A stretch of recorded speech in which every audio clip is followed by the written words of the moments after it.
My name is John Hutchison. This is 1989. Wow, 89. And this is pretty well the end of this experiment for the last 10 to 15 years. It started in 1979 with the observation of odd little energy effects, levitation and metallic disruption. The equipment now is fairly old and is starting to break down. The more advanced approach, of course, is the rack-mounted equipment, as I'll show you, using broadband oscillators, signal generators, and also weak nuclear forces. Seems to be the way to go. Los Alamos National Laboratories are doing anti-grav work in the areas of anti-proton emission, anti-particles, and observed interesting results in drift tubes.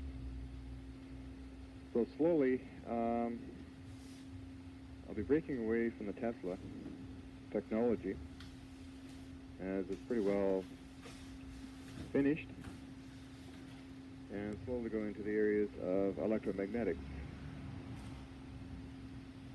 and also weak nuclear forces. I've not been allowed to do this. Make sure my microphone's on. Since everybody has a mad drive for the old equipment and do not change anything, and this has presented quite a problem, since basically 10 years has passed until square one. Investors now have pretty well taken the opportunity to keep the lab running for at least about 8 months. And of course, $40,000 has been used up, and there's no longer any funding. So it looks like I'll be designating a lot of this as ordinary scrap metal, and maybe selling off some pieces as curiosities to Tesla enthusiasts. No matter, it'll be a weight off my shoulders, and I'm sure a weight off of the investors, as the scientists always call investors bean counters, which they are, as you cannot deliver basically a product of this magnitude in 6 months. It's rather ridiculous and unrealistic. As the national labs have incredible amounts of money, they can pursue these types of technologies with great speed. On the SBIR program, and I've been getting a lot of information from the Defense Logistics Agency, unclassified dump from the computers, and that technology, what I've been reading, has really been stimulating. Makes one wonder what the classified information and the super classified information is all about. So that's the way the world goes. It is, yes, I mentioned that, 1989, not 18, sorry, I got your dates right, 1989. Mr. Hutchison. And come to close to this Hutchison Effect adventure.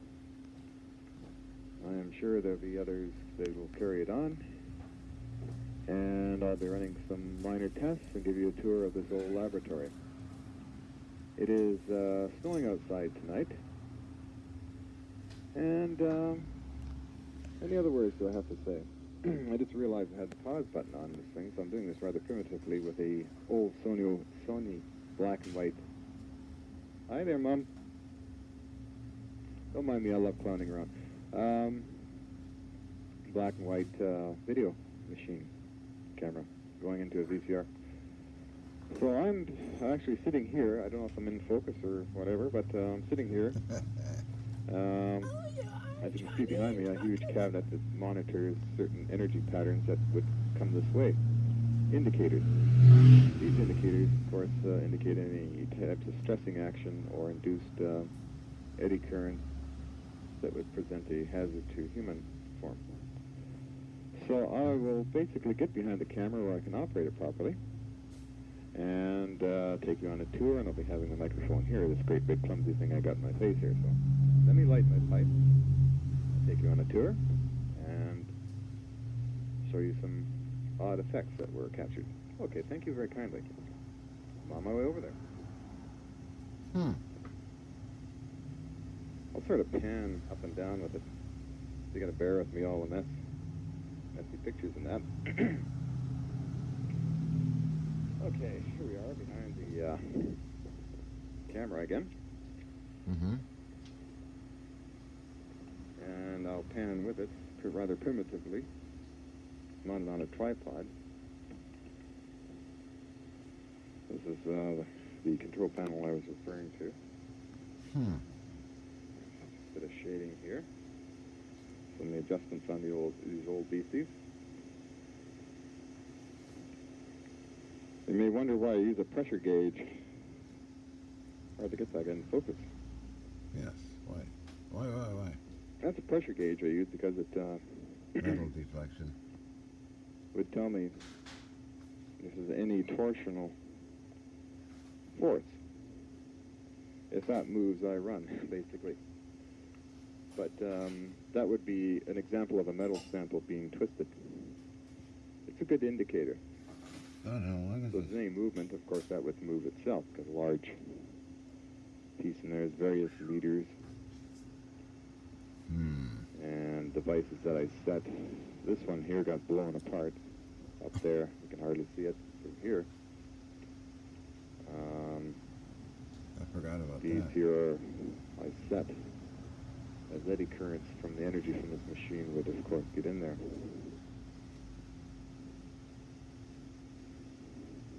Come on, John, get on with the show. So there's another meter to indicate any eddy currents.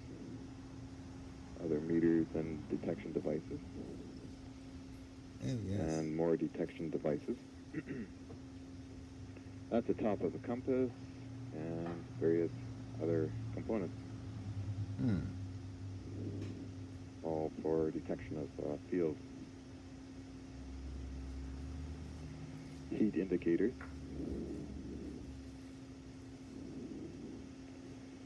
Some of the generation equipment. And I made that. Chart recorders.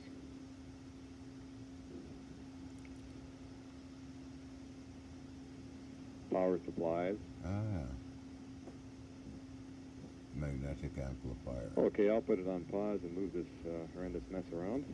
Okay. It's funny looking at this. Ooh, what do we have here? Raquel. Signal generators, holy gee. Oh, yeah. Oh, there's that special receiver up on the very top.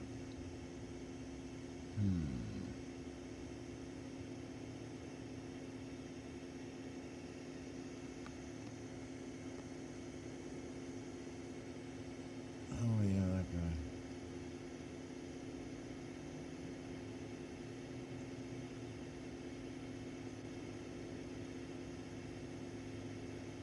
That's a heavy camera, too.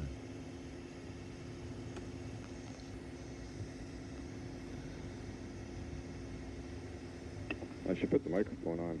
Sorry about that. Again, this is the back part of the lab, panning around. Yeah, Equipment I Johnny. use for the advanced research applications. Yeah. And I may be able to use it. Ooh, I remember those things. Various radio receivers, signal generators, Oh, that good hefty RF supplies. guy. Yep.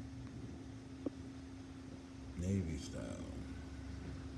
I like broadband ELF and very low frequency VLF types of equipment.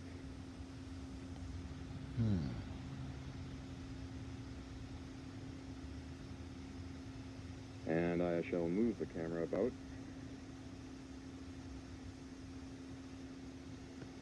These things are funny things to play with. This is really a real home movie video that undoubtedly needs to be rather sorted out later, I suppose. This was in the building that disappeared. Now, if I'll put the machine on pause, I can run around a little bit with the camera.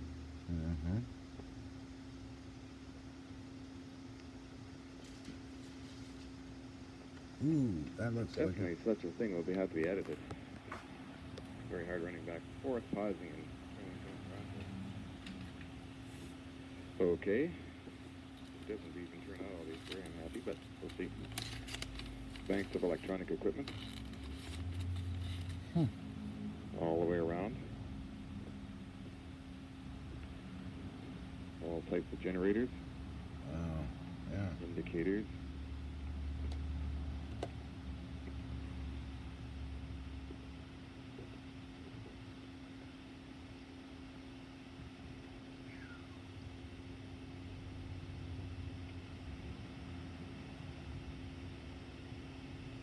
Even a fax machine. Uh-huh. Radios, transmitters. Fax machine, radio, teletype. As you can see, there's quite an amount here in these crates. Also is test equipment. This is test equipment here again. No, John. Oh, This there's is a the Raquel. advanced, not advanced, but a radio receiver, courtesy of National Defense.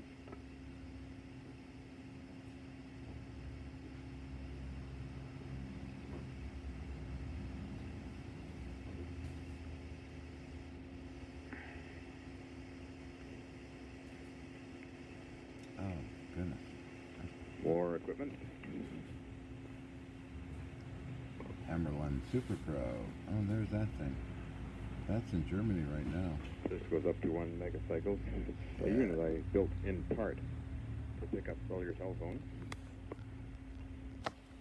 Receivers and receivers.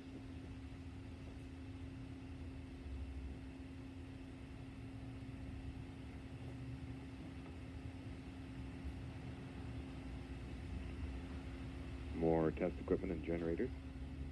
Oh, yeah.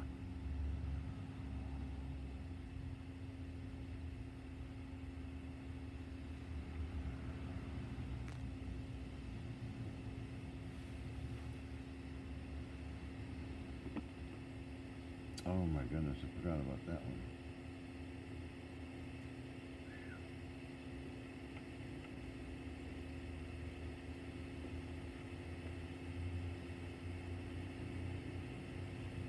Again, more, of course.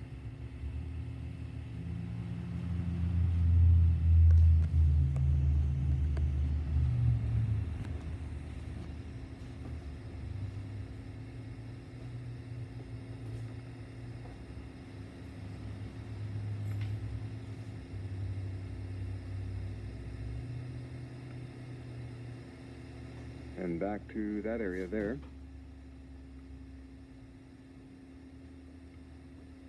If a cord allowing me to move.